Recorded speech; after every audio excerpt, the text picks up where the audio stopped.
अरे वाह, इसमें तो काफी अच्छा कलेक्शन है। मुझे इस ऐप के बारे में पहले नहीं पता था।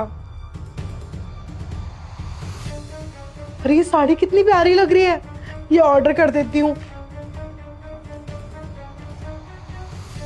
इस ग्लास में जहर है क्या?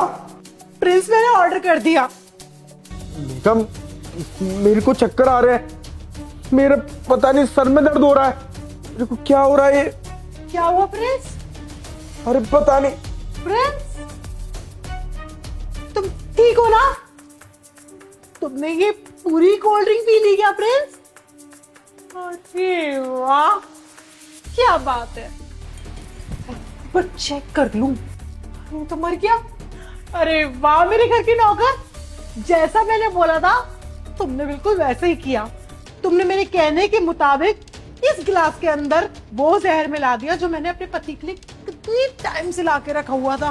बस एक मौके की तलाश थी मुझे, और वो मौका मुझे आज मिला। अब करोड़ों की जायदाद, करोड़ों पैसा, सब कुछ मेरा, कोई रास्ते में काटा नहीं।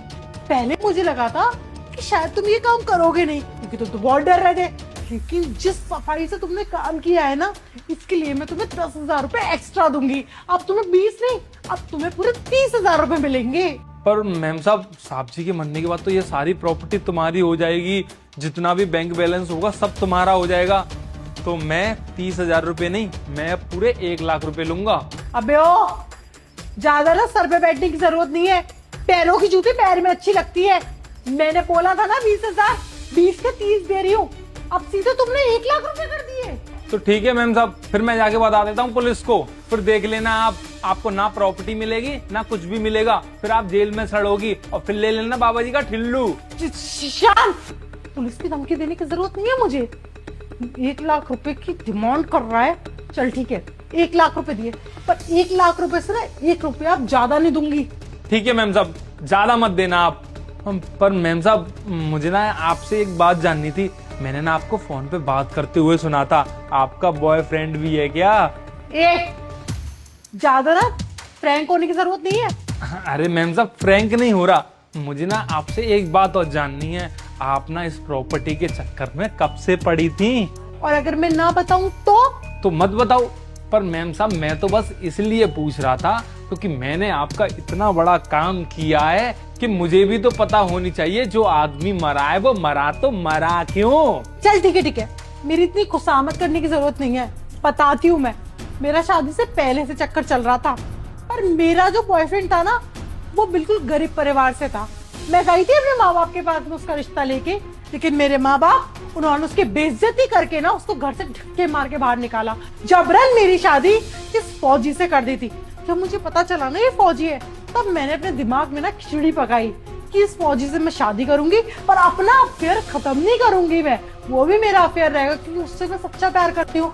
फिर क्या था, ये जाता था फौज पे और वो आता था सीधे घर। और उसके बाद में हम दोनों ने मिलकर प्लान बनाया कि हम फौजी को रास्ते से हटा देते हैं। जब रास्ते का कीड़ा हट जाएगा तो सारी प्रॉपर्टी मेरे नाम हो जाएगी, क्योंकि इसके मरने के बाद में प्रॉपर्टी पे सीधा नाम मेरा था, तो प्रॉपर्टी मेरे नाम होगी। और उसके बाद में हम दोनों अय्याशी करेंगे और इस घर को बेच के यहाँ से गायब हो जाएंगे। फिर मैंने सोचा कि प्रॉपर्टी मेरे हाथ में आने वाली है, पर मैं कोई भी सुराग ना छोड़ूं, इसलिए मैंने तुझ जैसे इंसान को ना टारगेट बनाया इस फौजी को मारने के लिए, क्योंकि ये फौजी है। अब ये मरा है तो कार्रवाई तो होगी, और कार्रवाई में जो इस गिलास में फिंगरप्रिंट आया ना, वो तेरे आए हैं। तू तो गया। तो मैम साहब, इसका मतलब इसमें तो मैं फंसूंगा। और नहीं तो क्या, पागल नहीं हूं मैं तो तुझे 1,00,000 रुपए दूंगी। तूने देखा नहीं था मैंने गिलास कैसे पकड़ा था? ऐसे ऐसे पकड़ा था।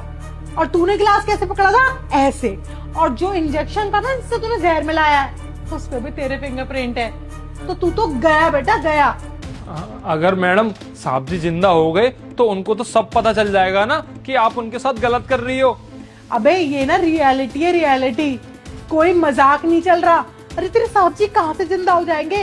ये मर चुका है, और मरा हुआ इंसान ना जिंदा नहीं होता। अब एक काम कर, जा और अपने साहब जी की ना क्रियाक्रम की तैयारी कर। चल निकल। मैम साहब, मुझे ऐसा लग रहा है साहब जी जिंदा हैं। लगता है अपनी मौत का ना कहर देखकर ना तेरा दिमाग ना खराब हो गया है। साहब जी कोई जिंदा नहीं है, मर चुका तेरा ये फौजी। मैम साहब, मुझे ऐसा क्यों लग रहा है साहब जी की सांसें चल रही हैं, ये जिंदा है। प्रिंस तू? हाँ प्रिंस तुम जिंदा हो? जी हाँ, जिंदा हूं मैं। और आज मेरे जिंदा होने के पीछे प्रेम का बहुत बड़ा हाथ है। प्रेम का? हाँ। अरे इसी ने तो तुम्हें जहर दिया है। मैं तो होपलेस हो गई थी। इसने तुम्हें मारने की कोशिश करी है। हम ना इसके खिलाफ ना पुलिस कंप्लेंट करते, चलो मेरे साथ। तुम क्या सोच रही थी, ये तुम्हारे पैसों में बिक जाएगा? ये तुम्हारी तरह है जो सिर्फ पैसों से प्यार करता है।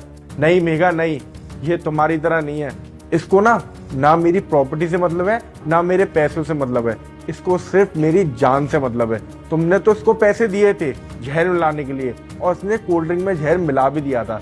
पर जैसे ही मैं उस कोल्ड ड्रिंक को पीने वाला था ना, इसने मेरे हाथ से वो कोल्ड ड्रिंक ले ली थी और टब में डाल दी थी, और मुझे ये पर्ची दिखाई दी, इस गिलास में जहर है। और मेघा, मुझे तो यकीन ही नहीं था जब ये मैंने पर्ची पढ़ी थी।